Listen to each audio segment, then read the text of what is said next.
Assalamualaikum warahmatullahi wabarakatuh.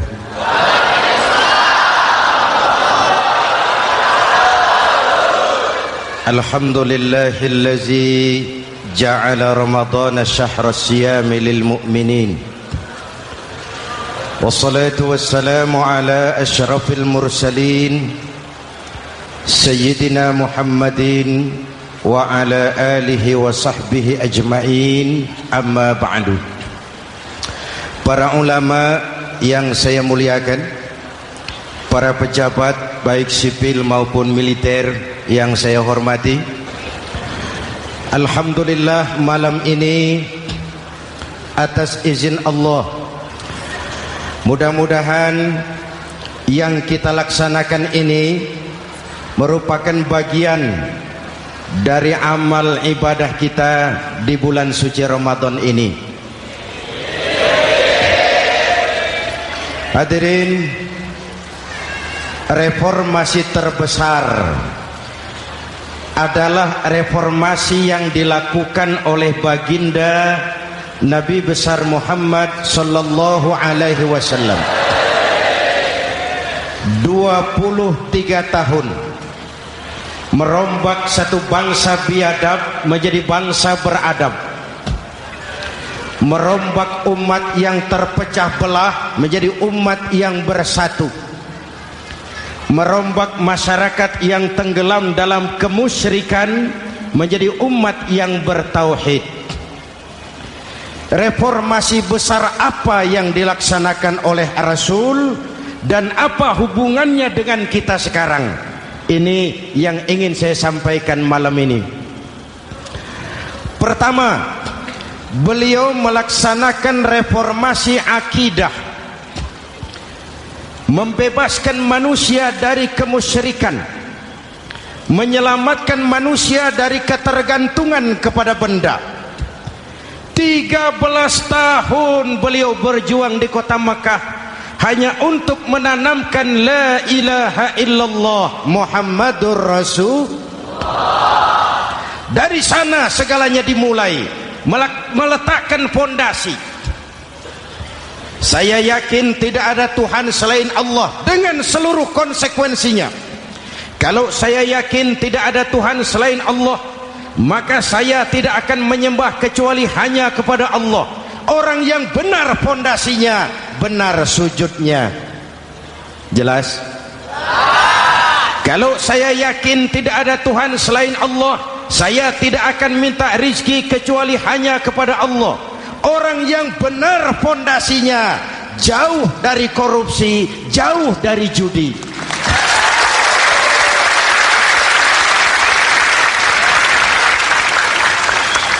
Kalau saya yakin tidak ada Tuhan selain Allah, saya tidak akan menggantungkan hidup kecuali hanya kepada Allah. Saya tidak akan melarikan persoalan kecuali hanya kepada Allah. Saya tidak akan pernah takut kecuali hanya kepada Allah. Saya tidak akan minta tolong kecuali hanya kepada Allah. Inilah generator yang membangkitkan seluruh nilai-nilai amal kita. Kita puasa, kita sujud, kita jihad, itu kan karena nilai iman. Betul?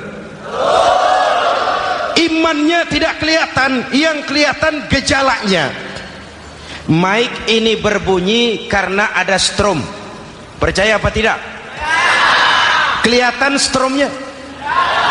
Kok tahu ada strom dari mana? Dari bunyi. Ada suaranya itu, ada stromnya. Kenapa? Bunyi. Lampu menyala karena ada strom. Kipas angin berputar karena ada strom. Betul? Jadi kalau ada strom bunyi dong. Kalau ada strom lampunya nyala dong. Kalau ada strom kipas anginnya muter dong. Artinya apa? Kalau ada iman sujud dong. Kalau ada iman jihad.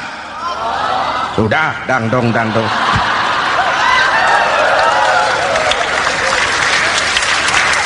Seluruh amaliyah kita hanya refleksi dari nilai-nilai keimanan, maka dimulai dengan fondasi. Kalau fondasi kuat, apapun yang mau dibangun aman. Kalau fondasi rapuh, apa yang mau dibangun di atas fondasi yang rapuh? Karena itu, dengan tabligh akbar ini, pesan pertama saya, mari jaga nilai-nilai iman kita. Kita masih bergelut dengan zaman susah. Judi kembali merebak, narkoba meracuni remaja dan pemuda-pemudi kita, padahal dua-duanya sumber segala macam kemaksiatan. Judi mendidik orang jadi malas, dan sejarah belum pernah mencatat ada orang jadi kaya karena judi. Yang bangkrut, yang kere, yang melarat banyak.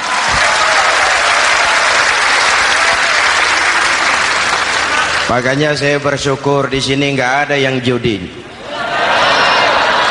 Nggak ada, mana saya nggak lihat di sini. Entahlah kalau di luar sini.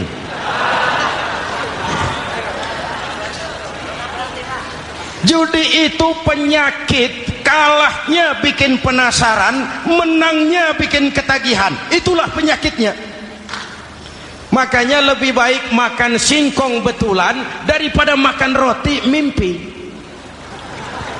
Ayo, makan singkong betulan, makan roti mimpi, lebih baik mana?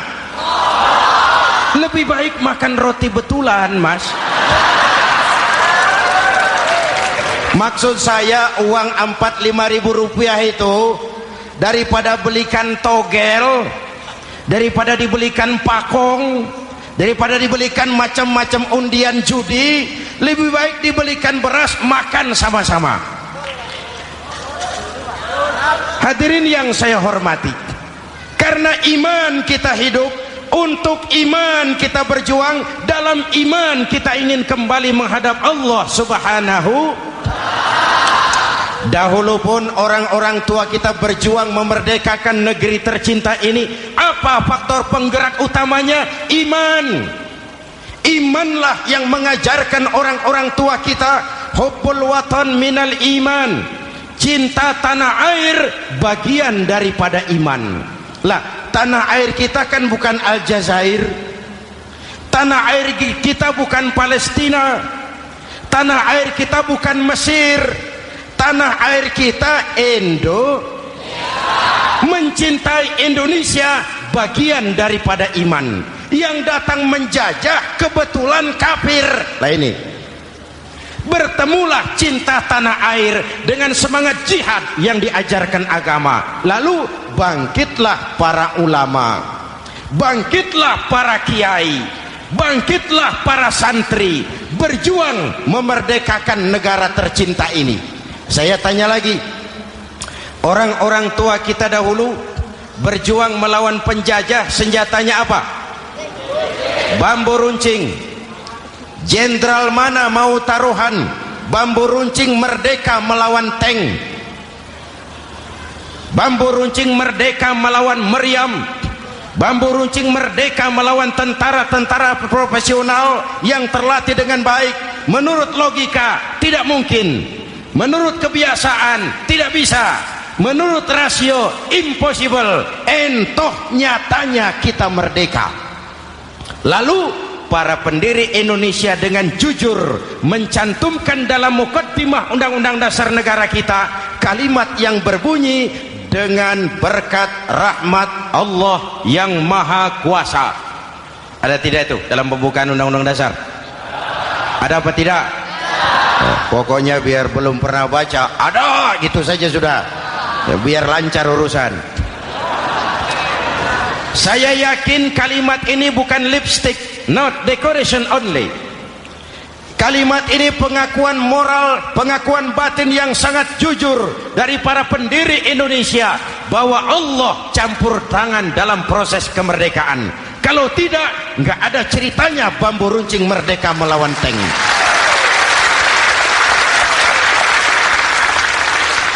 Kalau dulu iman untuk merebut kemerdekaan, sekarang iman untuk mengisi kemerdekaan. Betul? Betul? Karena itu jaga nilai-nilai iman, jangan tidur.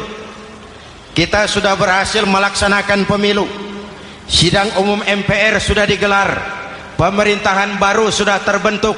Itu kita pilih bersama, kita dukung bersama. Mendukung itu tidak harus selalu iya, kula nuwun sumuhun dawuh kumaha juragan wae oke bos. Mendukung tidak harus selalu iya, mendukung juga memberikan saran, kritik, perbaikan. Kenapa? Di mana-mana di dunia ini kekuasaan cenderung mau menang sendiri, kekuasaan cenderung untuk korup. Karena itu kalau kita cinta kepada pemerintah, kita harus mengawasi jalannya pemerintahan kita ini.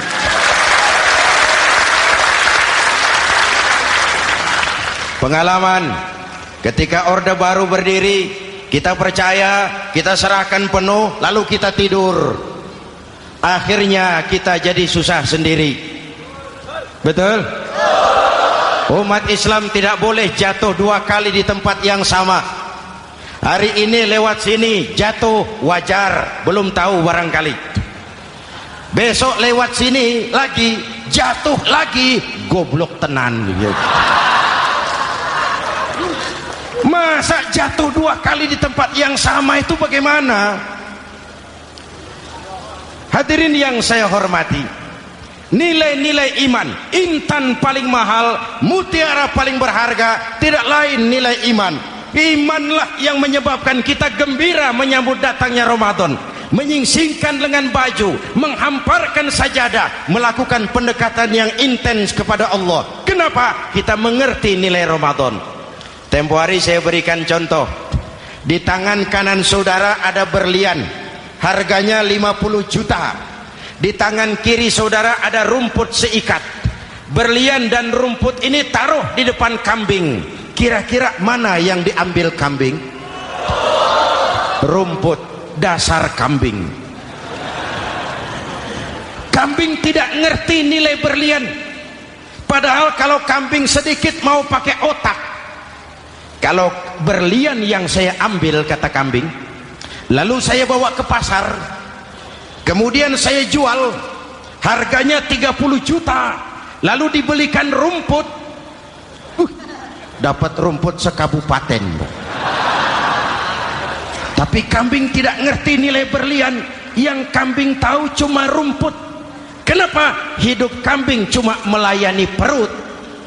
Maka kata Imam Ali karramallahu wajhah, orang yang hidupnya hanya untuk melayani perut,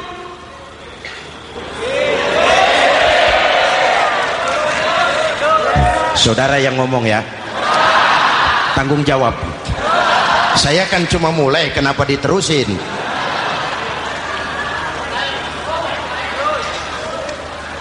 Hadirin yang saya hormati, jaga iman baik-baik, wariskan kepada anak-anak kita. Mereka harapan kita semua.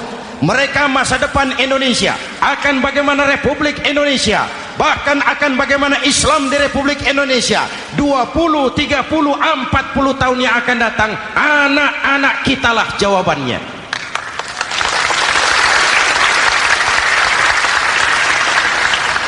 Mereka mau jadi apa, persilahkan, asal iman merupakan landasan hidupnya.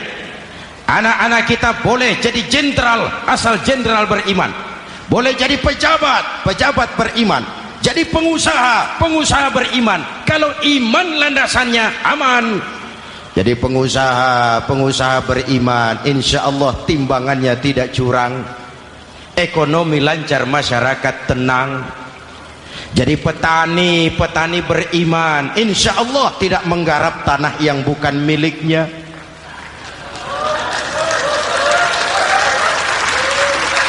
Jadi pejabat, pejabat beriman, insya Allah korupsinya sedikit.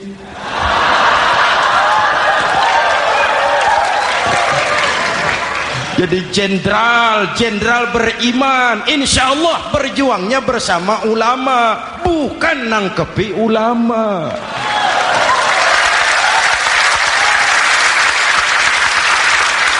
Jadi teknokrat, teknokrat beriman, jadi pengusaha, pengusaha beriman, jadi seniman, seniman beriman, jadi maling. Nggak ada, mana ada maling beriman. iman landasannya, insya Allah aman. Ini yang pertama. Yang kedua, baginda Nabi melaksanakan reformasi sosial. Berupa apa? Membebaskan manusia dari ras diskriminasi, mengikat manusia dengan tali akidah. Diciptakan kita dari laki-laki dan perempuan, dijadikan kita bersuku-suku dan berbangsa-bangsa. Bahkan Quran memulai dengan kalimat syu'ub, wa ja'alnakum syu'uban wa qabaila. Kami jadikan kamu berbangsa-bangsa dan bersuku-suku agar kamu saling mengenal satu dengan yang lain. Saya ingin mengulangi imbauan saya, mari kita tingkatkan kerukunan. 3 macam kerukunan. Pertama, rukun antar umat seagama. Sesama muslim harus rukun. Ya Pak? Ya Bu?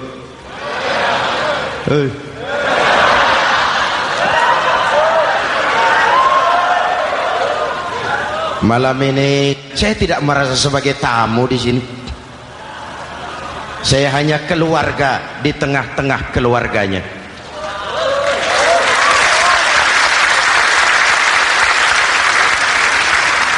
Di sepanjang Jawa kah saya, ke Sumatera kah saya, ke Kalimantan saya, ke Sulawesi saya, ke Irian Jaya saya, kemana saja saya pergi, di mana saja saya berada, saya hanya keluarga di tengah keluarganya. Sebagai muslim kita terikat akidah, sebagai bangsa kita punya komitmen, kita ingin bersatu nusa, satu bangsa, satu. Inilah kita. Hadirin yang saya hormati, rukun antar umat seagama. Hura-hura pemilu sudah lewat, ekses-eksesnya harus kita hilangkan. Boleh jadi kemarin-kemarin karena berbeda kaos sama teman gak teguran. Yang sudah-sudah, yang penting sekarang ke depan. Sudah capek kita rakyat diobok-obok. Sudah datang saatnya kita meluruskan saf, merapatkan barisan, menggalang semangat kebersamaan. Rukun antar umat seagama. Begitulah malam ini saya hadir di tengah keluarga sendiri. Yang mengikat kita apa? Akidah. Di masjid kita ditemukan, dan inilah simbol kehidupan umat. Tadi kita sholat isya dan tarawih di sini, menghadap ke arah yang sama, menyembah Allah Tuhan yang sama, melakukan gerak yang sama, membaca bacaan yang sama, dengan bahasa yang sama. Betul? Tapi kita datang dari segala penjuru. Kita datang dari sebelah lor, sebelah kidul, sebelah wetan, sebelah kulon. Di sini di masjid ini kita menghadap ke arah yang sama. Kita yang hadir di sini boleh jadi ada yang dari Sumatera, Kalimantan, Sulawesi, Irian Jaya, tapi kita adalah Indonesia. Jelas? Jelas? Saya sering kasih contoh, coba kalau sholat pakai bahasa masing-masing, ramai masjid, bingung malaikat. Ini Indonesia ramai karena tiap provinsi sholat pakai bahasa masing-masing. Kalau Riau bicara sendiri, Ambon bicara sendiri, Aceh bicara sendiri, Irian bicara sendiri, ramai masjid. Jelas? Jelas? Yang imam pakai bahasa Indonesia, takbir, Tuhan yang maha besar. Gagah sekali, bingung malaikat. Kembali kita kalau sholat pakai bahasa masing-masing. Betapa ramainya masjid, itu cermin dari bangsa yang tidak bisa menjaga kesatuan dan persatuan. Uni Soviet almarhum al-mal'un, itu negara adidaya, negara adikuasa, bersama-sama dengan Amerika menjadi polisi dunia. Tetapi kemudian dihantam oleh glasnost yang kebablasan, Gorbachev terpental, Soviet pecah jadi negara kecil berkeping-keping. mimpi mengembalikan Soviet seperti dulu.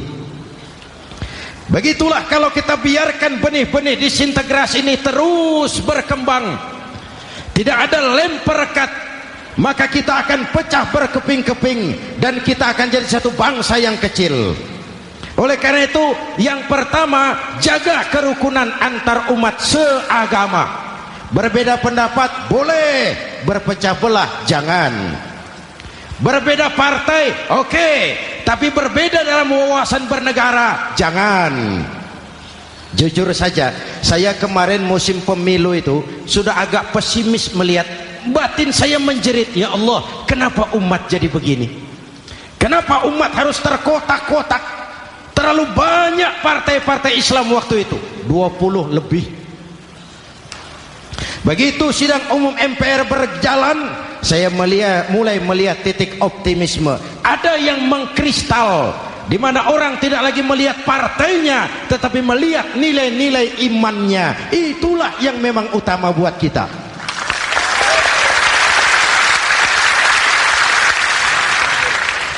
Ini yang pertama, rukun antar umat seagama. Yang kedua, rukun antar umat beragama. Beberapa hari yang lalu ada kejadian yang mengenaskan di Jakarta Timur, Cipayung. Peristiwa penyerbuan Yayasan Dolos. Hadirin yang saya hormati, kita tentu menyesalkan kejadian itu. Kita tidak bisa menyetujui tindakan main hakim sendiri. Kita berharap pemerintah bukan hanya bisa menangkap pelakunya, tapi juga yang tidak kalah pentingnya mengusut akar permasalahannya. Kenapa itu terjadi? Kalau cuma pelakunya yang ditangkap, akar permasalahannya tidak selesai, saya khawatir terulang lagi di tempat lain. Inilah yang terpenting, menjaga kerukunan antar umat beragama, saling menghormati, saling menghargai. Jangan melakukan kamuflase, jangan melakukan tindakan-tindakan yang rawan dan peka. Misalnya umat Islam membangun masjid di tengah perkampungan orang Kristen, padahal tidak ada Islamnya di situ. Itu bisa menimbulkan kerawanan. Atau sebaliknya, membangun gereja di tengah perkampungan umat Islam yang tidak ada Kristennya di situ. Atau sebaliknya, mereknya kegiatan sosial, mereknya kegiatan kemanusiaan, tapi isinya penyebaran agama kepada orang yang sudah beragama. Itu pun bisa menimbulkan kerawanan. Jelas? Maka yang besar jangan mau menang sendiri, yang kecil harus tahu diri. Jelas? Mari saling menghormati, mari saling menghargai dalam batas lakum dinukum.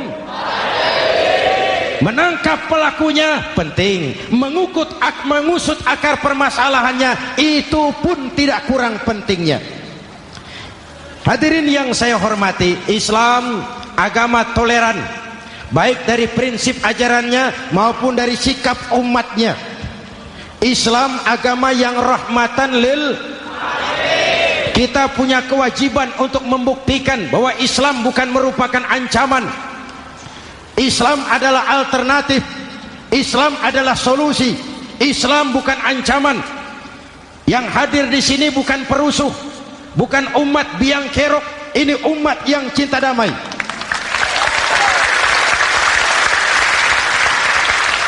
Ini umat yang tidak pernah mencari-cari musuh, tapi juga tidak akan pernah lari kalau bertemu musuh. Mari kita jaga kerukunan antar umat beragama. Jangan sampai peristiwa Dolos terulang lagi di tempat-tempat lain. Saling menghargai, saling menghormati. Jangan main hakim sendiri. tapi juga jangan mau menang sendiri. Hadirin yang saya hormati, dengan menjaga kerukunan antar umat beragama, akar keutuhan kita sebagai bangsa semakin terpelihara. Lalu yang ketiga, rukun antar umat beragama dengan pemerintah. Tadi kita sholat di sini ada imam, ada makmum, betul? Kalau makmum siapa saja boleh, Mas. Tidak ada pemilihan makmum. Fikih itu ketat kalau sudah memilih imam. Nih makmum siapa saja. Pak, itu orang pemabuk itu, boleh jadi makmum. Suka mencuri, Pak, boleh jadi makmum. Bacaannya tidak fasih, boleh jadi makmum. Ketinggalan 1 rakaat, boleh jadi makmum. Tapi tidak tiap orang boleh jadi imam. Kenapa? Imam mau mimpin orang banyak. Kalau dia bodoh, bagaimana nasib makmumnya?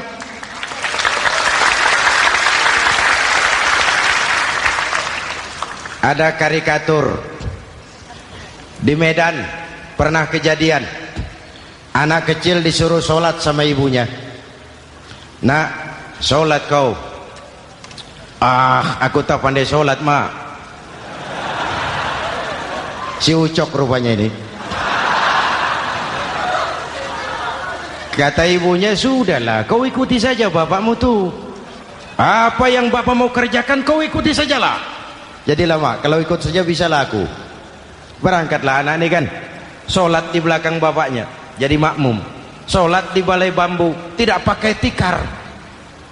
Bangun sujud, hidung bapaknya terjepit bambu. Karena sakit dan kaget, refleks bapak ini teriak, aduh. Anak di belakang ingat pesan maknya, ikuti saja bapakmu. Si anak ini malah pakai irama, aduh.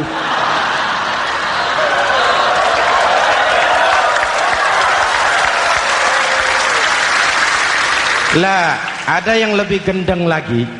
Mendengar anaknya mengaduh, bapaknya menoleh ke belakang. Kata bapaknya, kau kejepit juga, Cok, katanya. Sholat jadi ngobrol. Kalau makmum dan imam sama bodohnya, rusak sholat ini.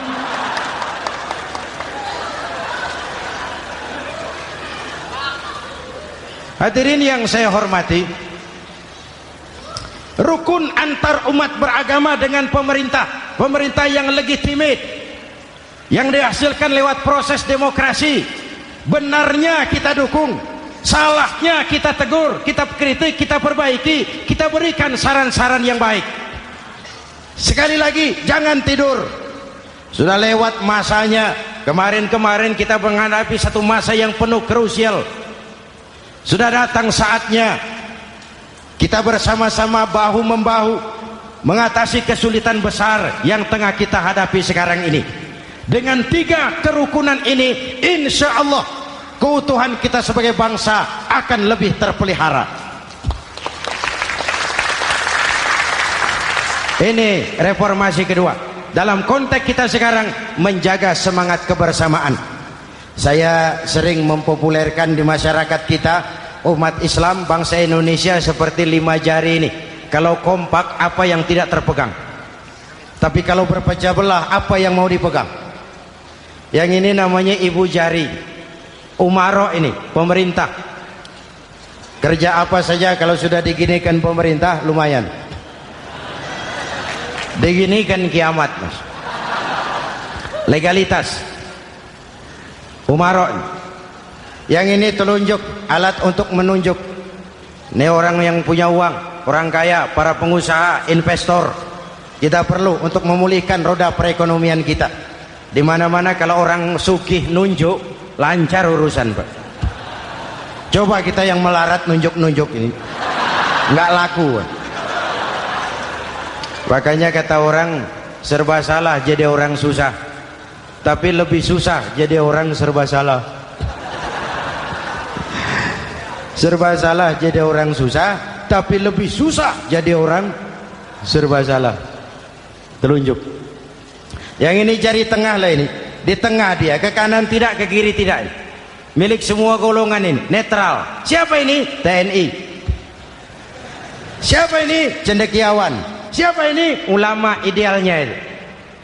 Milik semua, tidak kemana-mana tapi ada di mana-mana. Nggak bisa diajak suitan ini. Nggak ada anak-anak main kelereng suitnya begitu, itu nggak ada.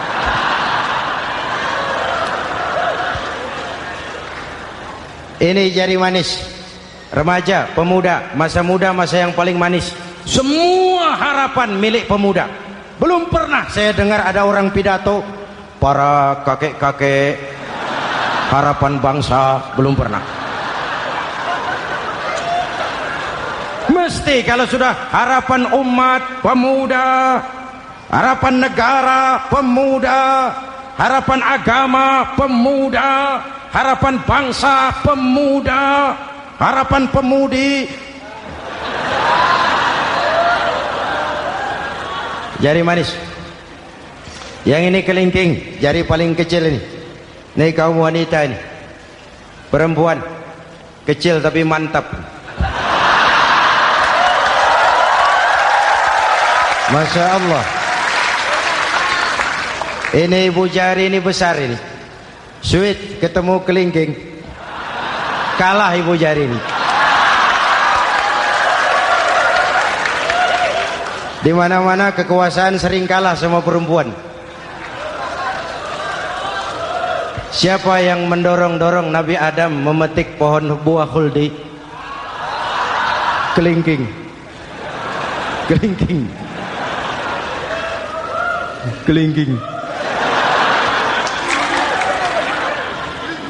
Julius Caesar tunduk kepada Cleopatra. Siapa Cleopatra? Kelingking. Napoleon, singa daratan Eropa, the lion of Europe, luas kekuasaannya, hebat tentaranya, bertekuk lutut di bawah kaki Margaret Josephine. Kelingking. Hadirin yang saya hormati, kalau 5 pilar ini bersatu, ringan sama dijinjing, berat sama dipikul, kita akan jadi satu bangsa yang kuat. Jelas? Jelas? Dengan Ramadan, dengan tabligh akbar malam ini, mari kita jaga semangat kebersamaan. Saya selalu mengingatkan, sekarang lebih banyak tukang kompor daripada tukang lem. Lebih banyak tukang kompor daripada tukang lem. Hangati sana, sulut sini, bakar sana, panasi sini, terbakar kita, dia lari tepuk tangan, dan kita yang rugi. Jelas? Jelas? Ini hal yang kedua. Reformasi sosial mengikat manusia dengan tali akidah, mempersaudarakan manusia dari manapun orang datang, apapun warna kulitnya, dari suku apapun ia dilahirkan, kalau akidahnya sama, itulah saudara kita.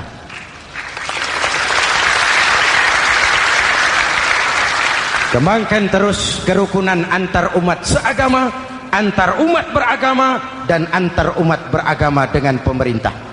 Muslim bagaikan satu tubuh. Jikalau yang satu sakit, yang lain ikut merasakan sakit. Muslim bagaikan sebuah bangunan, yang satu sama lain harus saling memperkuat. Ada yang jadi tiang, tentu. Ada yang jadi pintu, memang. Ada yang jadi genteng, iya. Tapi satu sama lain harus saling memperkuat. Tidak bisa genteng ngomong sama tiang. Kata genteng, saudara tiang, kamu sih enak. Saya setengah mati, kata genteng. Hujan kehujanan, panas kepanasan, kadang-kadang anak-anak nakal saya dilontari batu, kata genteng. Yang jadi tiang ngomong lagi, kata tiang, saudara genteng, jangan sembarangan kalau ngomong. Kamu kira kamu bisa nongkrong di atas? Itu gara-gara siapa, genteng? Aku yang topang dari bawah, kata tiang. Kamu jadi anggota DPR, jadi anggota MPR, jadi pejabat, kami rakyat yang angkat.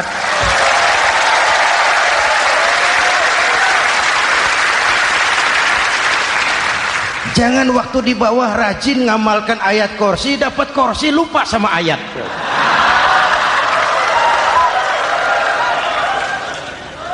Mari ringan sama kita jinjing, berat sama kita pikul, duduk ya kita sama rendah, berdiri kita sama tegak. Tidak ada warga negara kelas 1 di Republik ini.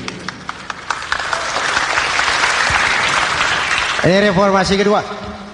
Yang ketiga, reformasi menegakkan keadilan, menyelamatkan manusia dari kezaliman. Sebelum Islam datang, sebelum Rasul datang, manusia dibedakan oleh hartanya, manusia dibedakan oleh warna kulitnya, manusia dibedakan oleh keturunannya. Beliau dengan tegas mengajarkan, innallaha la yanzuru ila suwarikum wala ila amwalikum walakin yanzuru ila qulubikum wa a'malikum. Allah tidak melihat potonganmu, Allah tidak melihat hartamu. Yang Allah lihat itu hatimu dan amal perbuatan.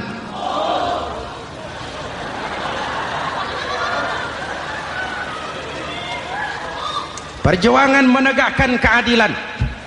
Hadirin yang saya hormati, itulah yang menyebabkan reformasi kita menggelinding, menuntut keadilan, baik keadilan di bidang politik, keadilan di bidang ekonomi, keadilan di bidang hukum. Nabi pernah mengingatkan, hakim, kata Nabi, itu ada 3 macam. Al-qudatu salasatun. Hakim ada 3 macam.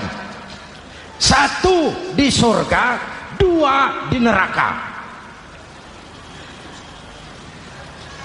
Hadirin yang saya hormati, siapa yang hakim ke surga itu? Ada hakim yang tahu tentang kebenaran, lalu siap melaksanakan kebenaran itu, menghukum dengan kebenaran apapun resikonya, walaupun dimusuhi atasannya, walaupun bertentangan dengan nuraninya, karena itu orang yang dia sukai, tapi dia tetap melaksanakan hukum.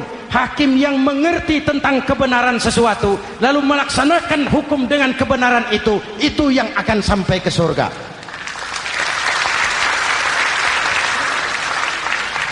Yang kedua, ada hakim tahu tentang kebenaran tapi tidak mampu melaksanakan hukum dengan kebenaran itu.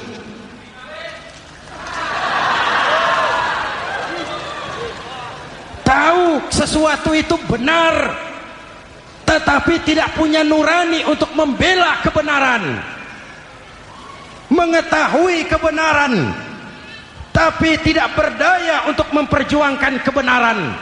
Akhirnya hukum dikebiri, yang salah jadi benar, yang benar jadi salah. Itulah realita yang kita rasakan selama ini. Yang baca Quran dengan suara merdu dapat piala, yang mengamalkan Quran dengan konsekuen dapat penjara, yang berteriak-teriak menegakkan keadilan dianggap aneh, yang korupsi habis-habisan hidup terhormat.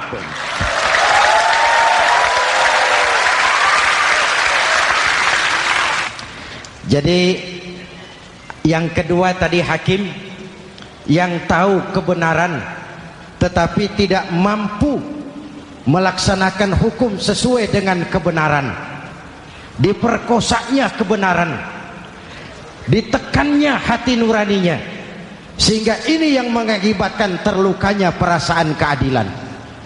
Yang ketiga lebih celaka lagi, ada hakim yang tidak mengerti tentang kebenaran lalu melaksanakan hukum dalam ketidakmengertiannya, bodoh melaksanakan hukum dalam kebodohan. Itu pun menyebabkan orang masuk neraka. Na'udzubillah. Hadirin yang saya hormati, reformasi yang dilaksanakan Rasul berjuang menegakkan keadilan setelah membebaskan manusia dari ras diskriminasi. An-nas kulluhum li Adam wa Adam min turab, la fadla li arabiyyin ala ajamiyyin illa bitaqwa. Seluruh manusia berasal dari Adam, Adam diciptakan dari tanah, dan tidak ada kelebihan Arab dengan yang bukan Arab kecuali dengan takwanya. Nah, saya masih ingat sebuah cerita. Mau dengar? Mau dengar? Pada waktu Umar bin Khattab radhiyallahu anhu menjadi khalifah, menjadi Amirul Mukminin, itu yang jadi gubernur di Mesir adalah Amr bin As. Satu saat Amr bin As ingin mendirikan masjid, tapi tanah lokasi masjid itu milik orang Yahudi, ada gubuk di situ. Dipanggil Yahudi ini oleh Amr bin As. Saudara Yahudi, iya. Itu rumahmu ya? Iya. Sudah tahu belum? Belum. Ya memang saya belum kasih tahu. Begini, kamu bangun sembarangan saja, rumahmu kena jalur hijau itu. Lalu saya mau bangun masjid di situ. Ya tapi ada rumah saya, Pak. Sudahlah, rumahmu saya bayar, saya beli. Enggak mau, Pak. Rumah saya cuma itu-itunya. Saya bayar 2 kali lipat. Enggak mau, Pak. Enggak mau. Sudahlah, saya ganti rugi. Ya, enggak mau, Pak. Namanya juga ganti rugi, Pak. Biar digantikan tetap rugi. Mangkel Amr bin As ini wong cilik kok bertingkah amat.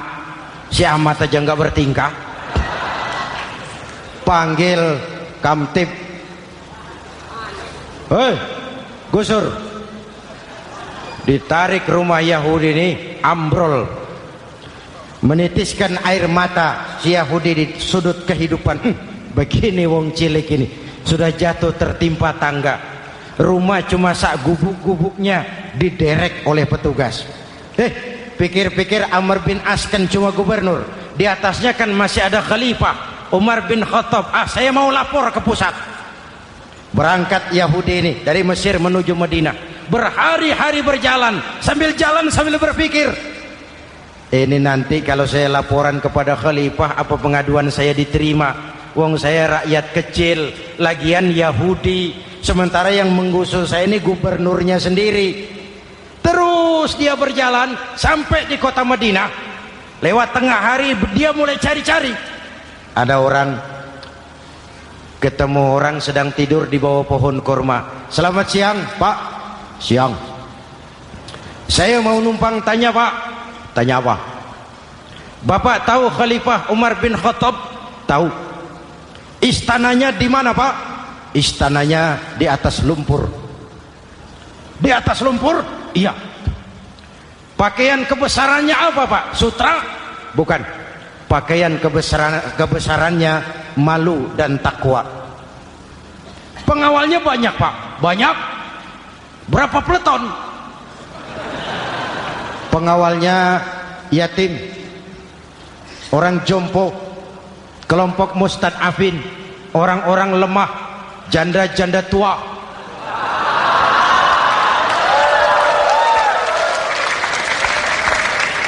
Itu pengawalnya. Pakaian kebesarannya malu dan takwa. Pengawalnya orang-orang lemah, tidak berdaya. Kok begitu, Pak? Begitulah Umar bin Khattab. Orangnya sekarang di mana, Pak? Di depan kamu. Jadi Bapak, iya. Bapak, iya. Saya Umar. Ada apa, Mas? Oh, yang datang dari Semarang waktu itu. Gini loh, Pak, saya mau menuntut keadilan. Keadilan kenapa? Gubernur Bapak Amr bin As itu, Pak, zolim. Kenapa dia? Gubuk saya main tarik saja, runtuh. Saya nggak punya rumah lagi, wong saya ini golongan makmur, cuma rumah sama sumur. Lalu untuk apa? Katanya dia mau bangun masjid di situ, Pak. Dipaksanya rumah kamu ditarik sampai runtuh. Iya. Yahudi? Ya, Pak. Itu ada tempat sampah ya. Betul, Pak. Di situ banyak tulang unta. Coba kau cari satu tulang unta bawa ke sini. Bingung Yahudi. Pak, saya jauh-jauh dari Mesir ke sini ini mau cari keadilan. Kalau tulang unta di Mesir juga banyak, Pak. Sudahlah, kau ambil saja tulang itu. Berangkat Yahudi penuh tanda tanya, ambil sebuah tulang unta, diberikan kepada Khalifah Umar bin Khattab. Tulang ini diambil, Umar hunus pedangnya, dengan ujung pedang dibuat garis lurus di atas tulang unta itu. Rak. Selesai. Yahudi, iya Pak, sekarang kau kembali ke Mesir, serahkan tulang ini kepada Umar bin Amr bin As. Makin bingung Yahudi. Jauh-jauh datang kemari kira mau dapat keadilan, cuma dapat tulang. Ya sudahlah, namanya wong cilik, berangkat dia pulang ke Mesir. Berhari-hari sampai di Mesir. Pak Gubernur, ya lapor. Ada apa Yahudi? Saya dari pusat. Loh, kamu dari Madinah? Iya Pak. Ngapain sih kamu ke sana-sana? Nuntut keadilan. Kamu bertemu Khalifah? Ketemu Pak. Terus tulang.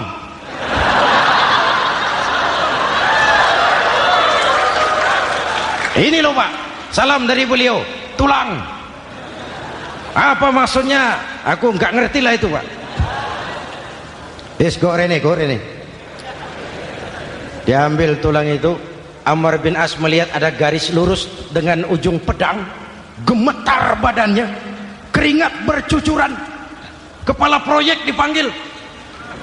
Mas, ini proyek masjid batal, gubuk Yahudi dirikan lagi. Loh Pak, kata kepala proyek, saya kan sudah menang tender Pak.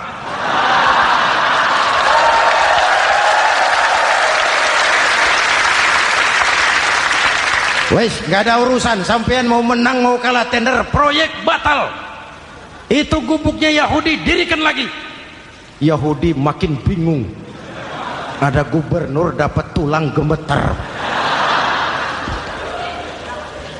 Pak Gob, ya, sebenarnya apa yang terjadi? Apa-apa? Kamu sedikit-sedikit main pusat.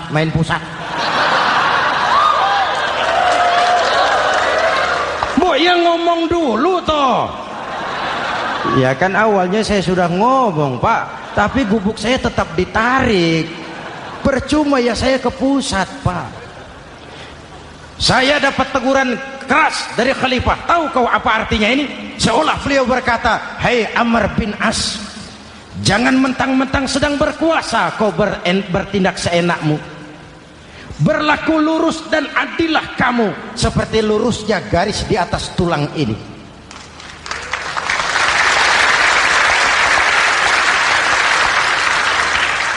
Kalau kau tidak lurus, kalau kau tidak berlaku adil, aku yang akan meluruskanmu dengan pedangku. Itu bahasa simbolik. Siapa yang gak gemeter? Kamu. Pusat. Wedus. Ya ini nek coro kita. Oh Pak, kalau begitu Islam adil ya Pak? Adil. Jadi saya menang Pak? Menang kamu.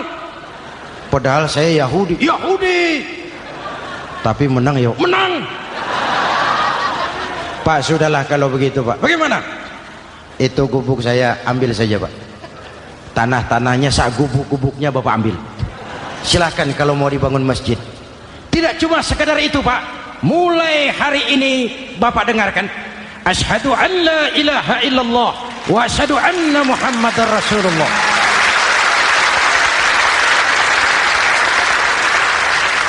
Yahudi bisa menang perkara menghadapi gubernur. Kalau ini terjadi di Indonesia,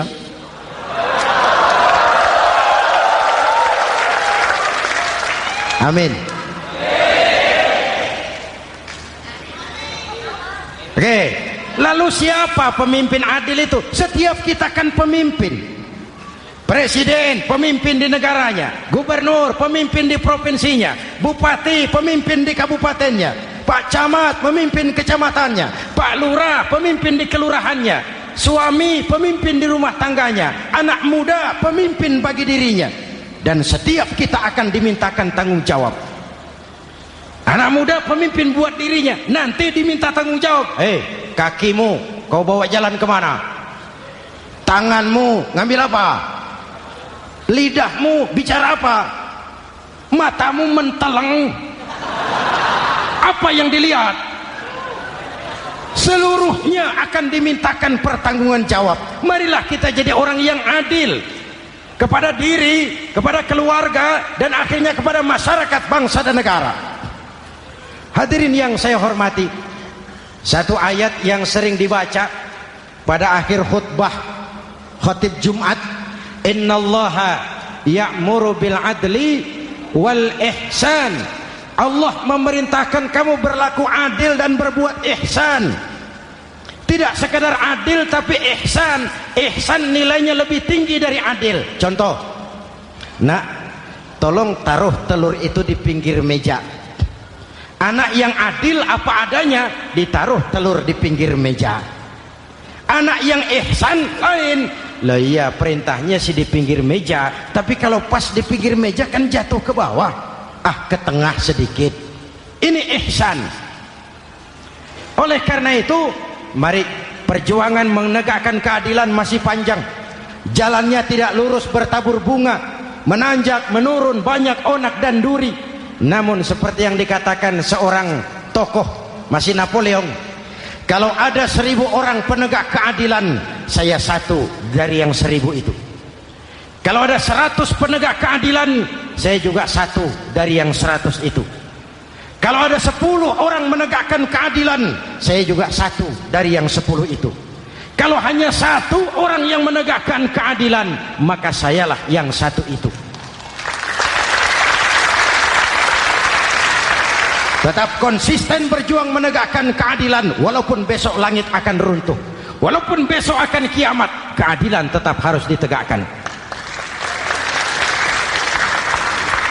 Ini reformasi yang ketiga, menegakkan keadilan, mengayomi masyarakat dengan hukum yang tegas. Dan Rasul menjadi contoh. Ini yang hebat.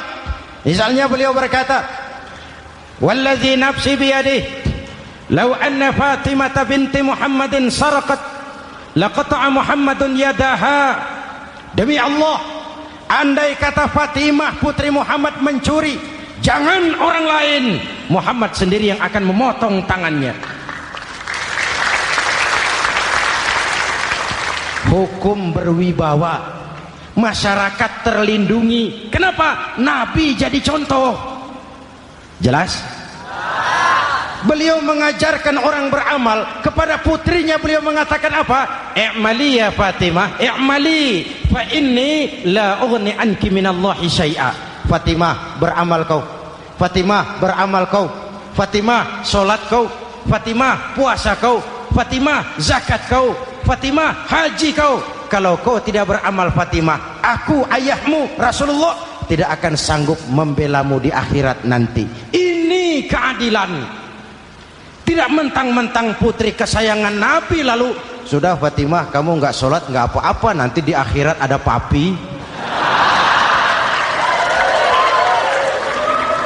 Jauh dari semangat nepotisme.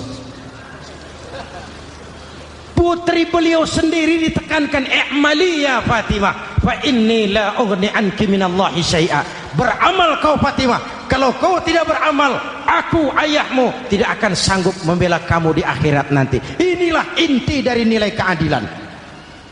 Jauh dari nepotisme, apalagi kolusi. Hadirin yang saya hormati, lalu saya masuk kepada yang keempat.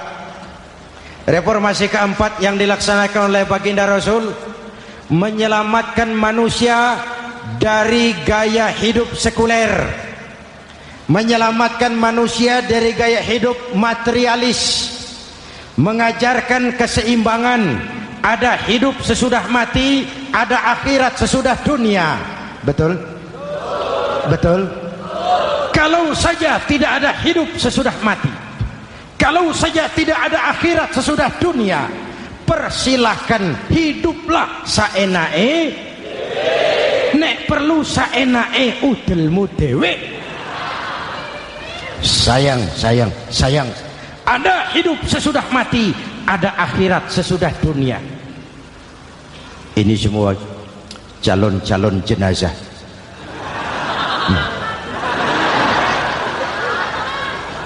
calon lurah belum tentu jadi lurah, calon gubernur yang antri panjang, calon menteri mimpi, calon jenazah pasti. Betul? Karena ada hidup sesudah mati, ada akhirat sesudah dunia. Ini jadi rem. Saya kepengen kaya, tapi kalau menipu orang bagaimana dikubur? Saya kepengen naik pangkat, tapi kalau memfitnah orang bagaimana di akhirat? Melahirkan disiplin. Tujuan keyakinan akhirat mewarnai cara kita hidup di dunia. Hadirin, mari kita berdoa. Semoga semua yang hadir di sini dikuatkan iman dan Islam, dikokohkan kesatuan dan persatuan, dimurahkan rezeki untuk meningkatkan ibadah. Al-Fatihah. Bismillahirrahmanirrahim. Alhamdulillahirabbil alamin. Arrahmanirrahim. Maliki yaumiddin.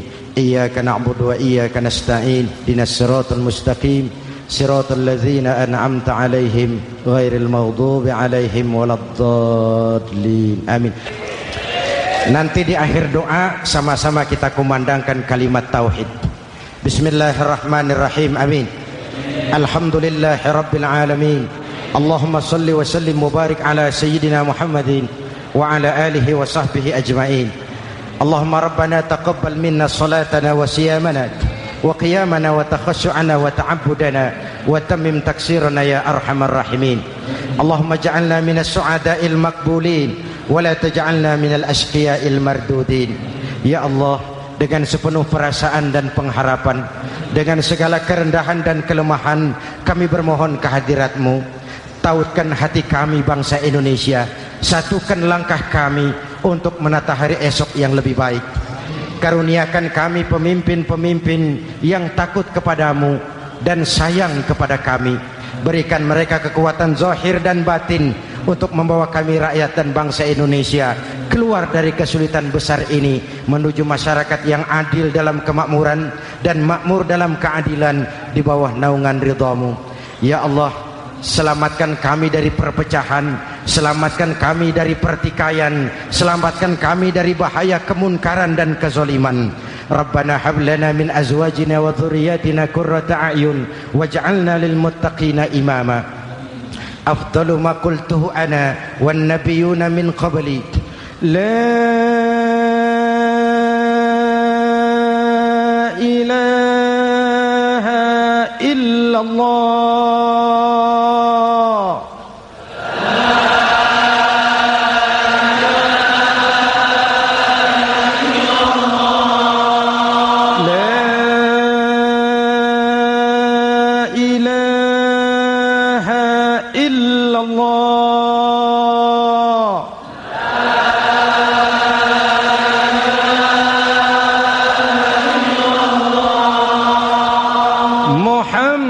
Muhammadur Rasulullah.